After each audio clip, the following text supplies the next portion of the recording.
right now on 12 News at 10. I'm Gabriella Becerra in Phoenix. A 2-year-old boy is in critical condition after being pulled from a backyard pool. The latest on this investigation coming up. Our first 100s and 105s on the horizon this week. I'm tracking the unprecedented heat. I'm Chase Golightly in Phoenix, but tonight we're talking about why we're seeing so many grasshoppers across the valley. An illegal battle over who regulates gambling in Arizona, why the world's largest online prediction market claims it doesn't have to follow state regulations. 12 News at 10 starts now. Good evening, everyone. Thanks for joining us tonight for 12 News at 10. I'm Mark Curtis. We begin tonight with breaking news in Phoenix. A 2-year-old boy is in critical condition after being found unresponsive in a backyard pool. 12 News journalist Gabriella Becerra is live with what happened. And first of all, Gabby, what are first responders saying? Well, Mark, we're told that they don't know yet how long the boy was in the water for, but his mother started CPR immediately upon finding him, which they say is critical in situations like this. And we've just learned from Phoenix police that the boy is expected to survive his injuries tonight. I want to show you video from when our 12 News photographer first arrived on scene. It shows officers going in and out of a home near 7th and Glendale Avenues. Phoenix Fire tells us they were called around 6:45 this evening. And at the time they arrived, the toddler's mother, who is also a nurse, had started CPR on the boy. Firefighters took over life-saving measures, and he was breathing on his own by the time he was transported to the hospital. Now, it's still unclear how he ended up in the water, or again, how long he was in the water. Those are details the police will eventually determine. We do know the pool had a self-closing fence surrounding it. Phoenix Fire Captain Todd Keller says this is the first time this year they've transported a child in critical condition following a near drowning, and these incidents serve as unfortunate reminders to always watch children around water and to learn CPR. Please get certified in CPR. There's multiple resources. You can go to the American Red Cross. You can go to phoenix.gov/fire. Obviously, there was a fence, a barrier around the pool. One thing I do want to say is that these barriers need to be no less than 4 feet high and be self-closing. And according to Children's Safety Zone, which tracks drowning deaths in Maricopa and Pinal counties, there have been 0 pediatric fatalities since the start of 2026. And again, Phoenix police will be investigating this, but at last check, they said there does not appear to be any suspicious circumstances surrounding this investigation. So stay with 12 News. We're going to stay on top of this case, and we'll share any updates with you when we have them. Live in Phoenix, Gabriella Becerra, 12 News. Gabby, thanks.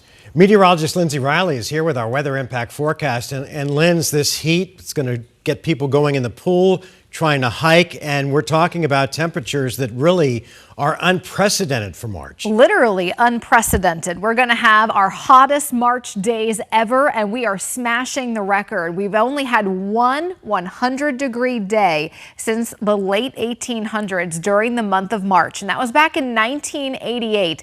We're going to have 5 in a row later this week, and we're going to get in the 102 to 106 range, so well past 100 degrees. Even at 10:04 at night, we are above our average high for the day, sitting at 83 degrees and east-northeast wind at 13 miles per hour. Tomorrow's going to be warmer than today. Today we hit 93. Tomorrow we're headed for 97, but it will be 2 degrees shy of a record. Normal right now is 79. Now, as we go through the week, it's going to get hotter and hotter. Wednesday, our first 100 and earliest 100 we've ever had. 106 3 days in a row, 103 on Sunday, and even next week as temperatures drop back down into the double digits, we are staying in the 90s for the rest of the month. It's looking like above average temperatures. So extreme heat warning in effect from Thursday through Sunday. Those are going to be the hottest days. This is the earliest extreme heat warning we've ever had since the late 1800s. So if we hadn't showed up, you would have just left him here to die? A former Arizona Rattlers player is accused of leaving his dog in a hot car for hours without food or water. This is body cam video from Glendale Police when they responded to the scene. The video shows the dog locked inside the car with the windows just slightly open at the top. Just as officers were about to break a window to free the dog, the owner, identified by police as 24-year-old Patrick Jones, showed up. Police say Jones then handed the dog and its food over to officers before leaving in a different car with other people. If we see that an animal or a child is in distress and there's no parent or guardian around, we're going to break open that window. We're going to rescue either the animal or the child out of that vehicle, and we're going to do everything that we can to save the distressed animal or child. In this situation, we were lucky that this animal did survive and that this wasn't a child, and we were able to get that animal out of the car successfully. The dog was taken to a clinic where he was treated for dehydration and then taken to an animal shelter. Police have recommended that Jones be charged with animal cruelty. Now, earlier tonight, we reported that Jones was currently on the Rattlers roster, but tonight, the team's head coach sent us a statement saying, quote, "The Arizona Rattlers are aware of an incident involving Patrick Jones that occurred on March 15th. A decision to release Jones was made before the organization knew about the incident. As of today, March 16th, Jones has not been charged with any crime related to the incident, but we are aware that charges may be filed later pending the Glendale City Attorney's review. Mr. Jones was only in training camp with us for 2 practices." Well, if you feel like you've been plagued by grasshoppers recently, you are definitely not alone. It seems like everywhere you look, you see the grasshoppers, and there are lots of them. Question is why? 12 News journalist Chase Golightly talked to a Valley expert about it. He's live in downtown Phoenix tonight. And Chase, it looks like they found you. Mark, they definitely did. We got a few dozen grasshoppers right along this wall right here. They're hopping, they're flying around, they're having fun. Now, you usually see them more at night. The expert I spoke with told me that they like to come out once they have those cooler temperatures. One almost hit our camera right there. And they're pretty brave. You can see, I'm just going to go up to this one right here, and I can just grab them. They're pretty tough. You can see him right there. He's nice. I'm going to name him Frank. Now, the reason why we're seeing so many of these grasshoppers has a lot to do with the warm weather that we're currently going through. I actually have noticed more grasshoppers. It feels like they're everywhere. I've definitely have seen more as I'm walking, seeing them hopping around. And we aren't talking about just a couple. Jumping around our backyard in the parking lot where I work, all over the place. Grasshoppers jumping all around the valley, and while they don't usually cause trouble, I think they're pretty awesome. I mean, I don't mind them that much. I mean, they are annoying for sure. they can be pretty pesky. Could be a pest though if they get in the house. They kind of mind their business, but they'll get into your face. I don't necessarily love the feeling of them hitting my legs. So why are we seeing so many more grasshoppers this time of year than we usually do? This is like the perfect time of year for them to thrive and grow those population numbers. Danielle Hinderleiter, an education specialist with Wildlife World Zoo, says since we had a lot of rain in the winter, it led to more grown vegetation. And with these little green guys being herbivores, that's their main food source, and so with that increased food source, we're going to see an increase in that population size. They also thrive in the heat. With our recent string of warmer weather, more eggs are being hatched. But they do play a really vital role in our ecosystem. So not only do they help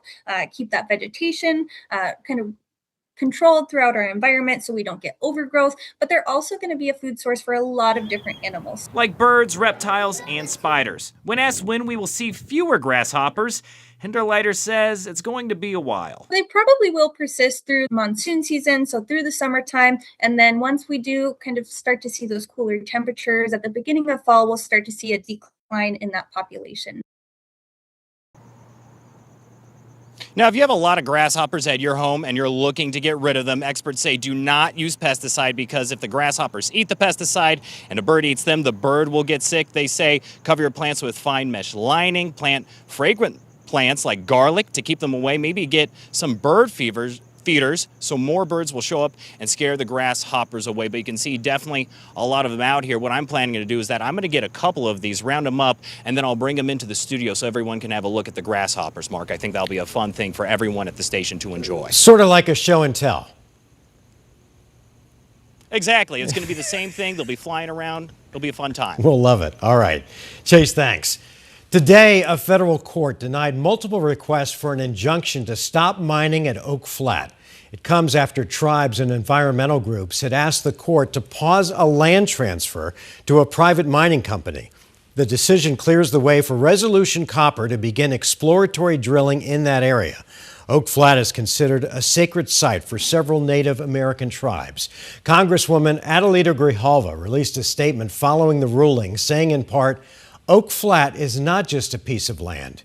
It's a place of prayer, ceremony, and identity for the Apache people. This site never should have been traded away to foreign mining giants in a backroom deal that ignored tribal sovereignty, shut the public out of the process, and will destroy vital environmental and critical water resources. A company that allows people to bet on anything from politics to the weather is suing the state of Arizona. Kshi is the world's largest online prediction market. The company claims it doesn't need to follow state laws that pertain to gambling. Now, Kshi offers what it calls event contracts on thousands of different markets, including sports.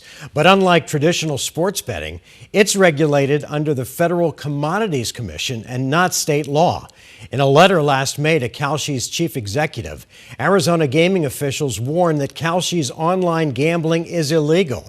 And now Kshi wants a federal judge to block any attempt by Arizona to regulate the company in the same way that it would for casinos and sports books. It is sports gambling without any of the consumer protections or tax payments or requirements that Arizona specifically requires of its sports betting operators. They're using the language of financial products to dress up what is indisputably sports gambling. Now, this Arizona lawsuit is one of almost 36 around the country. The Trump appointee who oversees prediction markets has said that there will be new federal regulations for prediction markets sometime soon. Still ahead.